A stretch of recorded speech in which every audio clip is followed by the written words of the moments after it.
Dear students, अस्सलाम वालेकुम। आज बेसिकली हमने इनकम फ्रॉम बिजनेस रिवाइज करना है ऑन फिंगर टिप्स। बेसिकली ये लेक्चर आपको फ़ायदा देगा कि आप जो है इनकम फ्रॉम बिजनेस समराइज़ कर लें in very short span of time. तो सबसे पहले मैं अगर बात करूं इनकम फ्रॉम बिजनेस की,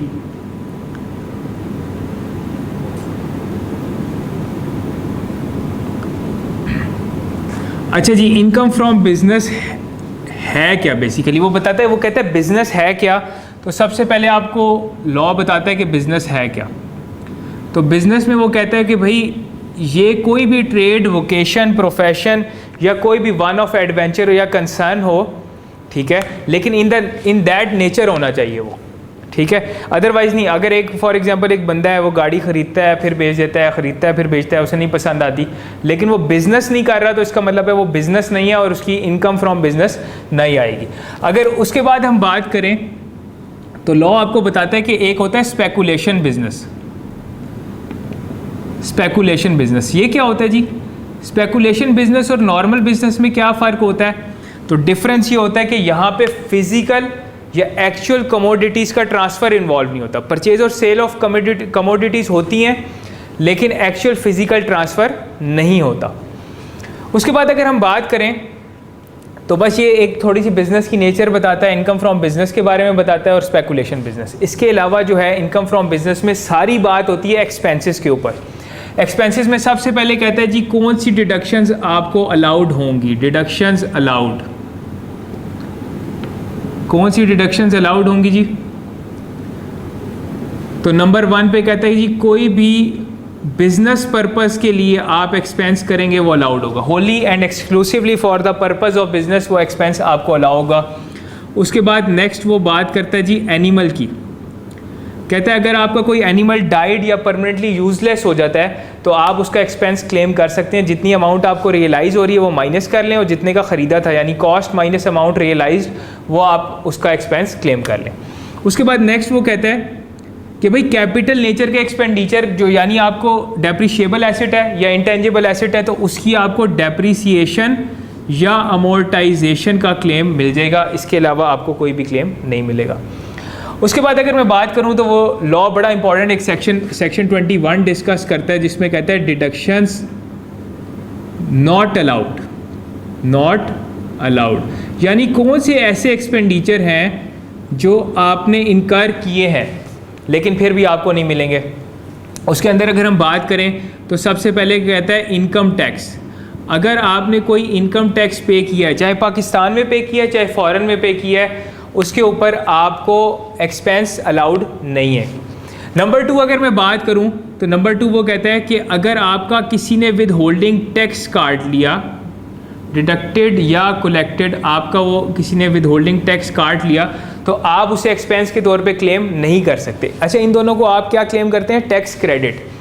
उसके बाद तीसरे नंबर पे वो कहता है कोई एक ऐसा एक्सपेंस था जिसके ऊपर आपने विद होल्डिंग टैक्स काटना था, यानी एक्सपेंस था, आपने पेमेंट करते हुए, दूसरे की तो इनकम है, आपने उसके ऊपर विद होल्डिंग टैक्स डिडक्ट नहीं किया, नॉट डिडक्टेड और कलेक्टेड, आपने नहीं काटा, तो अब वो एक्सपेंस आप क्लेम नहीं कर सकते। लेकिन इसकी 2 एक्सेप्शन रहते हैं बड़ी इंपॉर्टेंट। नंबर 1 कहते हैं अगर रॉ मटेरियल था या इन्वेंट्री थी, आपकी फिनिश गुड्स आप परचेज कर रहे थे, तो उस पर मैक्सिमम डिसअलाउ होगा 20%। 20% से ज़्यादा डिसअलाउ नहीं होगा। उसके अलावा कह रहे हैं अगर आपके अगेंस्ट 161 या 162 की प्रोसीडिंग्स हुई हैं और आपसे वो जो विद होल्डिंग टैक्स आपने काट के जमा कराना था वो गवर्नमेंट ने रिकवर कर लिया है, तो अब एक्सपेंस डिसअलाउ नहीं होगा। उसके बाद नेक्स्ट कहता है जी कमीशन। कमीशन में कहता है कि अगर आपने कमीशन पे करनी थी किसी एक पर्सन को, आपने कमीशन पे की किससे ज़्यादा, इन एक्सेस ऑफ 0.2% से एक्सीड कर गई तो वो डिसअलाउ हो जाएगी। लेकिन कहता है रुक जाएं, अगर वो बंदा जिसको पे किया है कमीशन उसको आपने ज़्यादा कमीशन पे किया है और वो बंदा ATL में उसका नाम आ रहा था, एक्टिव टैक्स पेयर लिस्ट में, तो फिर आप ज़्यादा भी दे सकते हैं, कोई मसला नहीं है। उसके बाद कहते हैं G entertainment expenditure. Entertainment expenditure कहते हैं इंटरटेनमेंट एक्सपेंडिचर जो रूल्स में बताए गए हैं ना, रूल्स, अच्छा, यहीं पे इसका रूल भी डिस्कस कर लेते हैं। रूल में वो कहता है कि आप अगर फ़ॉरेन जाएं बिज़नेस पर्पज़ के लिए तो क्लेम कर सकते हैं, फ़ॉरेन कस्टमर्स के ऊपर, सप्लायर्स के साथ अगर आप भी एंटरटेनमेंट एक्सपेंडिचर करें तो क्लेम कर सकते हैं। उसके अलावा ओपनिंग ऑफ ब्रांचेस पे उसने कहा, बिज़नेस मीटिंग्स में आप ये एक्सपेंडिचर कर सकते हैं। ये बेसिकली उसने प्रिस्क्राइब किए हैं कि एंटरटेनमेंट एक्सपेंडिचर आप यहाँ कर सकते हैं। उसके बाद उसने कहा जी नेक्स्ट कि आपने अगर कंट्रीब्यूशन किया किस में, एम्प्लॉयज़ फंड में। एम्प्लॉयज़ फंड कौन से होते हैं जी? प्रोविडेंट फंड, ग्रेचुइटी फंड वगैरह, और वो रिकग्नाइज्ड नहीं थे, अनरिकग्नाइज्ड थे, तो आपको क्या होगा, एक्सपेंस डिसअलाउ हो जाएगा।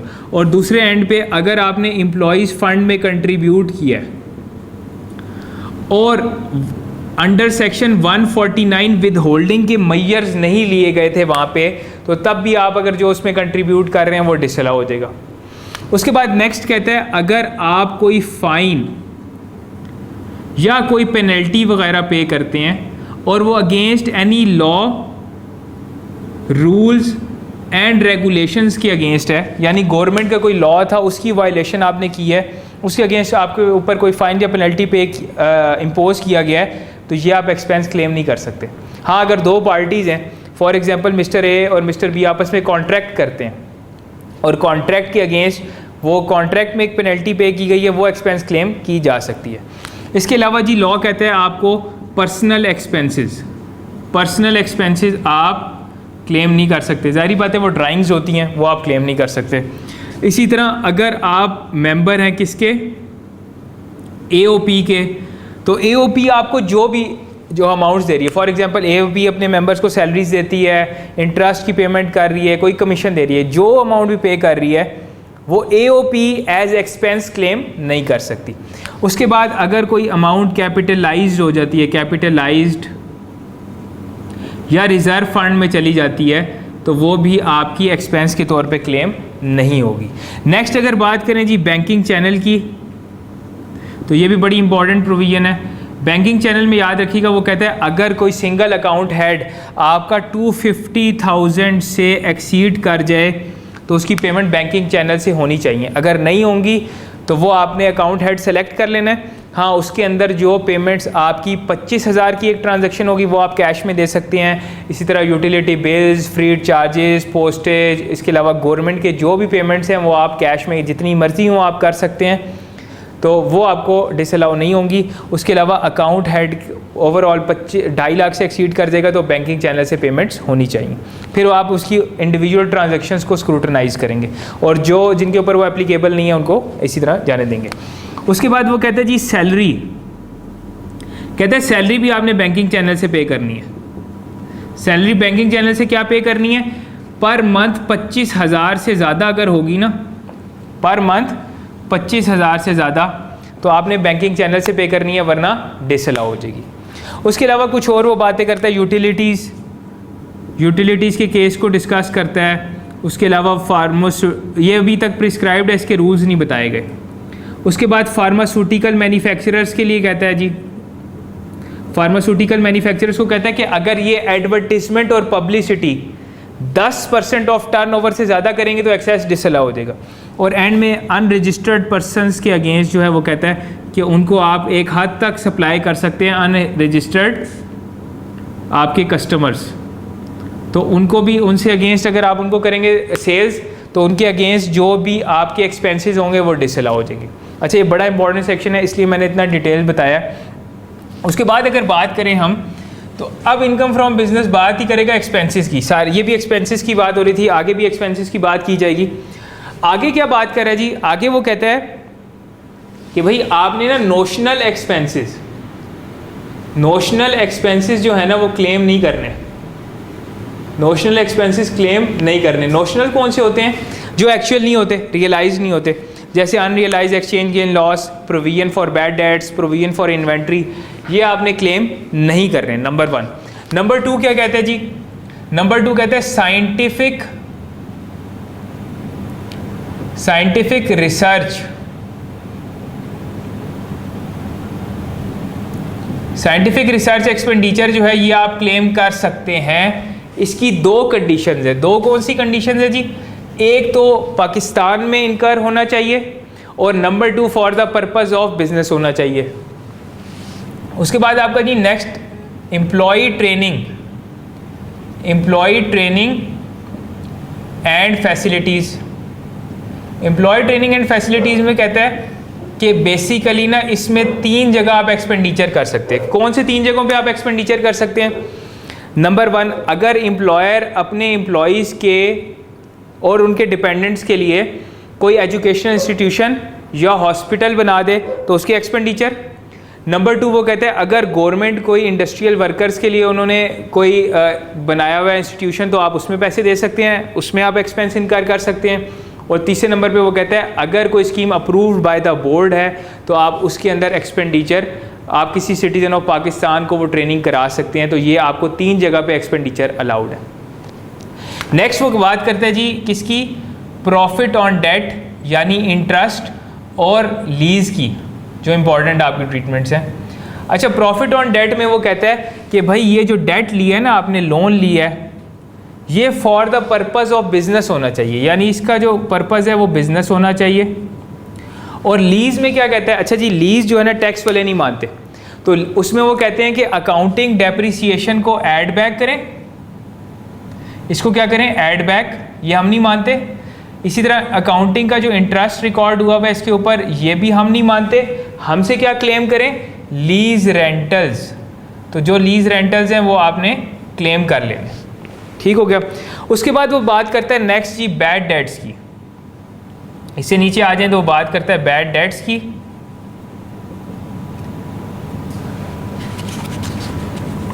अच्छा जी, बैड डेट्स की बात करता है तो बैड डेट में कहता है 3 कंडीशन है। 3 कंडीशन ये हैं। नंबर 1, वो आपकी इनकम जो है वो कहाँ से रूट हो गई, आपकी बेसिकली जो डेट है वो इनकम से रूट हो गया हो। यानी आप क्या एंट्रीज करते हैं, अगर आप किसी को डेट दें तो आप कहेंगे for example mister A debit और सेल्स क्रेडिट।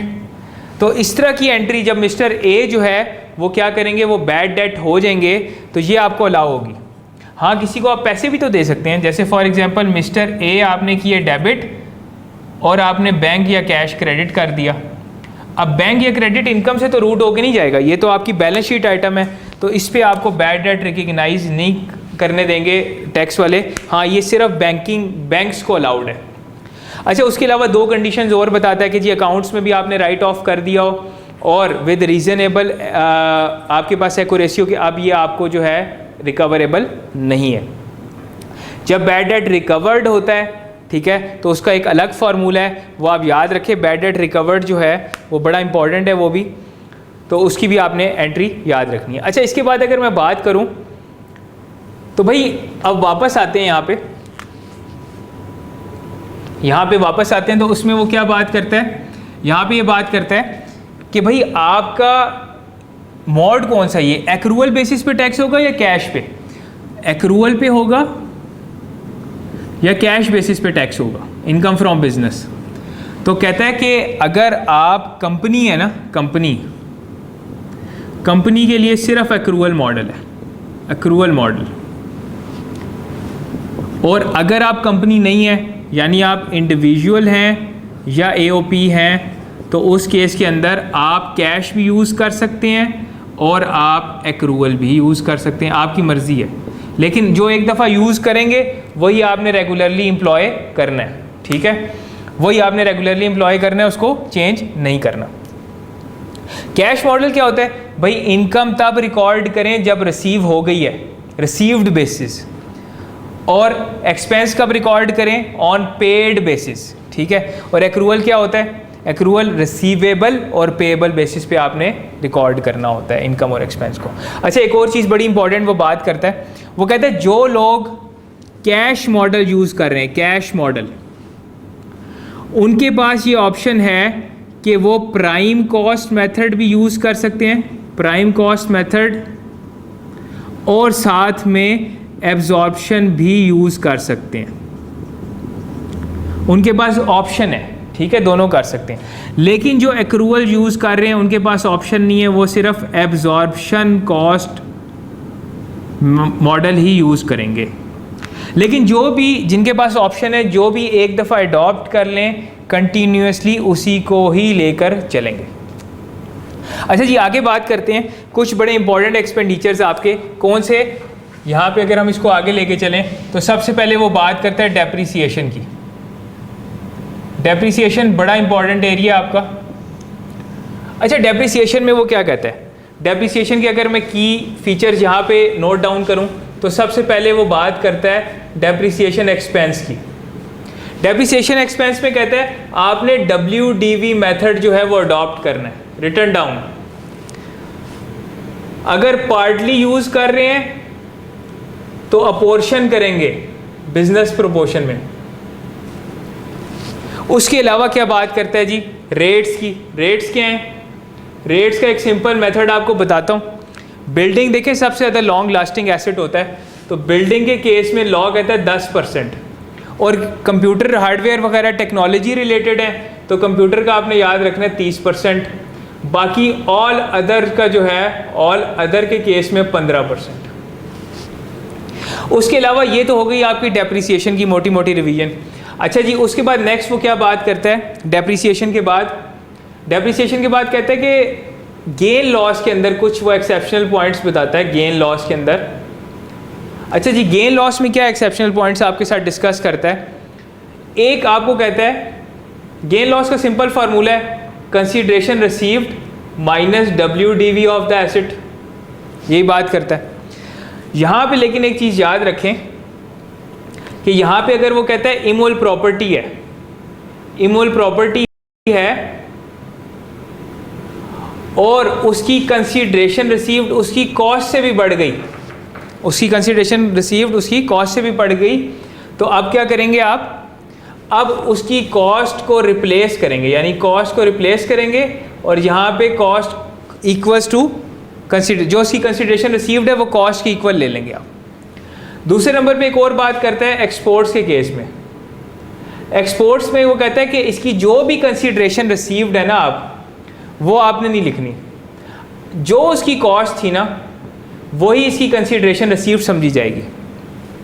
उसके अलावा एक और इम्पॉर्टेंट बात करता है, क्या कहता है, कहते हैं लैंड कभी भी डेप्रिशिएबल एसेट नहीं हो सकता, डेप्रिशिएबल एसेट नहीं हो सकता, नहीं हो सकता, क्रॉस।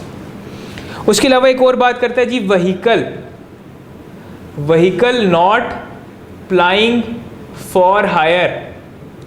इसमें कहता है कि इसकी कंसीडरेशन रिसीव्ड को आप क्या करेंगे, इसकी कंसीडरेशन रिसीव्ड को आप रिड्यूस करेंगे किस रेशो में, आप इसे करेंगे restricted cost divided by actual cost, उसी रेशो में आप इसको रिस्ट्रिक्ट करेंगे। अच्छा, रिस्ट्रिक्टेड कॉस्ट कौन सी होती है, तो लॉ कहता है कि जी vehicle not plying for hire जो है उसके केस में 2.5 मिलियन से ज़्यादा आप उसकी कॉस्ट रिकॉर्ड नहीं कर सकते। तो जब कॉस्ट 2.5 रिकॉर्ड करेंगे तो हो सकता है गाड़ी 5 मिलियन की हो, तो 2.5 divide by 5 million multiply by consideration received जो है वो आपके लिए इस केस के अंदर कंसीडरेशन रिसीव्ड होगी। अच्छा, एक और बड़ा इंपॉर्टेंट प्रिंसिपल यहाँ पे आपने इन the year of acquisition, in the year of acquisition depreciation को कर देना है 50%, और in the year of disposal भी आपने कर देना है एसेट को 50%, अगर वो एक्वायर हुआ है आफ्टर 1 जुलाई 2020। इस डेट के बाद अगर एक्वायर हुआ है तो आपने अब डिस्पोज ऑफ कर रहे हैं तो उसको डिस्पोजल को भी 50% करना है। अगर इस डेट से पहले एक्वायर हुआ है तो आपने फिर no depreciation in the year of disposal को फॉलो करना है। अच्छा जी, ये हो गया डेप्रिसिएशन का सारा टॉपिक। उसके बाद मैं बात करता हूं आपकी इंटेंजिबल्स के ऊपर। इंटेंजिबल्स, इंटेंजिबल के केस में आप क्या करेंगे, वो कहते हैं इंटेंजिबल जो है ना वो बेसिकली आप जो स्ट्रेट लाइन मेथड यूज़ नहीं करते वही होगा आपका स्ट्रेट लाइन मेथड। उसमें ये होगा कि आप बेसिकली जो उसकी कॉस्ट है, cost divided by useful life. अच्छा, एक यानी स्ट्रेट लाइन मेथड पे अमोर्टाइज करेंगे। उसके बाद कहते हैं अगर यूजफुल लाइफ आपकी असर्टेनेबल नहीं है, ये आपको नहीं पता, तो इसे आप 25 साल ले लेंगे, 25 ईयर्स। अगर आपको नहीं पता तो 25 साल ले लेंगे। अच्छा, यहाँ पे कहता है in the year of acquisition, acquisition के टाइम पे क्या करेंगे, in the year of acquisition number of days पे आप इसको अपोर्शन करेंगे, और in the year of disposal no amortisation, कोई भी अमोर्टाइजेशन आप क्लेम नहीं कर सकते। ठीक हो गया, यहाँ तक तो उसने बात कर ली। अच्छा जी, आखिर में वो क्या बात करता है जी यहाँ पे, प्री कमेंसमेंट। अच्छा, एक चीज़ हो रहा है कि इनिशियल अलाउंस जो है आपका, इनिशियल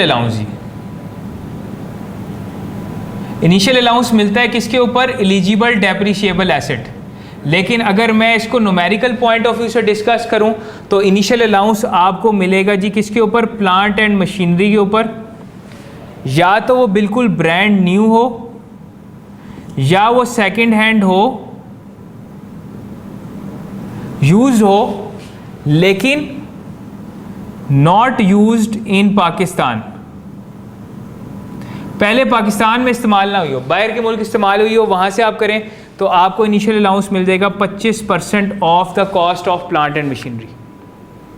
अच्छा जी, आखिर में अगर बात करें तो एक आपका होता है जी प्री कमेंसमेंट एक्सपेंडिचर।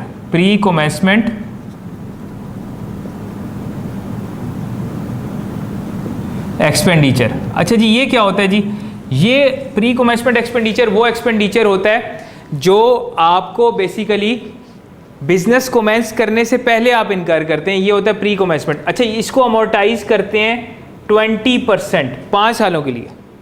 जब आपका बेसिकली इनकम आनी शुरू होती है तो आप 20% आप इसको अमोर्टाइज करते हैं फॉर 5 ईयर्स, इसको एक्सपेंस को क्लेम कर लेते हैं। अच्छा, अब मैं यहाँ पे ना आपके साथ न्यूमेरिकल एस्पेक्ट्स डिस्कस करने जा रहा हूँ यहाँ पे कि जी न्यूमेरिकल क्या होता है। बेसिकली न्यूमेरिकल में ये बड़ा इंपॉर्टेंट है। न्यूमेरिकल में बेसिकली जो है आपको प्रॉफिट एंड लॉस अकाउंट दे दिया जाता है। प्रॉफिट एंड लॉस अकाउंट क्या होता है, आप इनकम्स लेते हैं, इनकम्स बेसिकली प्रॉफिट को बढ़ा रही होती हैं और उसमें से आप क्या लेस कर रहे होते हैं, एक्सपेंसेस। ये इनकम्स होती हैं आपकी और आप एक्सपेंसेस माइनस कर रहे होते हैं, तो आपका प्रॉफिट बिफोर टैक्स आ जाता है। प्रॉफिट बिफोर टैक्स आ गया। अच्छा, इनकम से मुराद सेल्स भी है, अदर इनकम भी है, एक्सपेंसेस से मुराद cost of sales, admin expenses, financial charges, जो मर्जी हैं, मतलब सारे एक्सपेंसेस। बेसिक पर्पस बता रहा हूँ कि इनकम आपके प्रॉफिट को बढ़ा रही होती हैं और एक्सपेंसेस आपके प्रॉफिट को रिड्यूस कर रहे होते हैं। अब टैक्स लॉ ये कहता है आपका स्टार्टिंग पॉइंट है प्रॉफिट बिफोर टैक्स, ये आपका स्टार्टिंग पॉइंट है। अच्छा, अब आप क्या करेंगे, अब आप बेसिकली ये करेंगे कि कुछ एक्सपेंस यहाँ पे लेस हुए हुए हैं, जो इनएडमिसिबल एक्सपेंस है। इनएडमिसिबल एक्सपेंसेस को आप क्या करेंगे, ऐड बैक। लेस हुए हुए तो ऐड करेंगे, उनका इम्पैक्ट रिवर्स हो जाएगा। लॉ ये इनएडमिसिबल एक्सपेंस क्या होते हैं जी, ये वो एक्सपेंसेस होते हैं जो टैक्स वाले कहते हैं हमारी बुक्स में हमारे लॉ के मुताबिक इनएडमिसिबल हैं, लेकिन अकाउंटिंग में माइनस हुए हुए हैं। तो अकाउंटिंग में माइनस हुए हुए तो ऐड करके उनका इम्पैक्ट रिवर्स करेंगे। ठीक है, जैसे जहर का एंटीडोट ढूंढा जाता है ना, तो ये इसका एक्सपेंसेस का एंटीडोट है, इनएडमिसिबल एक्सपेंस। इसी तरह इसका वाइस वर्सा क्या होगा, एडमिसिबल इनकम्स। एडमिसिबल इनकम्स कौन सी हैं जी, एडमिसिबल इनकम वो है जो टैक्स वाले कहते हैं एडमिसिबल है, लेकिन अकाउंटिंग वाले उसको इनकम नहीं मानते। तो अकाउंटिंग वालों ने इनकम ही नहीं माना तो इधर ऐड तो नहीं हुई होगी, तो टैक्स वाले तो इनकम मान रहे हैं, तो आप इधर ऐड कर देंगे। लेस क्या करेंगे जी, यहाँ पे लेस करेंगे एडमिसिबल एक्सपेंसेस। एडमिसिबल एक्सपेंसेस को लेस कर देंगे। क्यों लेस करेंगे, एडमिसिबल एक्सपेंसेस होते क्या हैं, टैक्स वाले उनको एक्सपेंस मानते हैं, अकाउंटिंग वाले नहीं मानते। तो टैक्सेबल इनकम बनाने के लिए आप माइनस कर लेंगे, क्योंकि टैक्स वाले मानते हैं। जब टैक्स वाले मानते हैं तो माइनस कर देंगे। अच्छा, और इसी के साथ इनएडमिसिबल इनकम। इनएडमिसिबल इनकम्स कौन सी हैं आपकी, इनएडमिसिबल इनकम्स वो वाली इनकम्स हैं जो टैक्स वाले नहीं मानते। तो टैक्स वाले नहीं मानते तो यहाँ पे क्यों रिकॉर्ड की हुई है, तो उसका इम्पैक्ट रिवर्स करने के लिए लेस कर रहे हैं, तो लेस हो जाएंगे। तो आपकी यहाँ पे बन जाती है जी टैक्सेबल इनकम। ये आपकी होती है बिजनेस की टैक्सेबल इनकम। तो जी ये ओवरऑल आपका इनकम फ्रॉम बिजनेस का हेड था, जो मैंने ओवरऑल रिवाइज करवाया आपको इसके बेसिक प्रिंसिपल्स और at the end numerical aspect तक में ले गया। तो I hope you will learn from this video. Thanks a lot.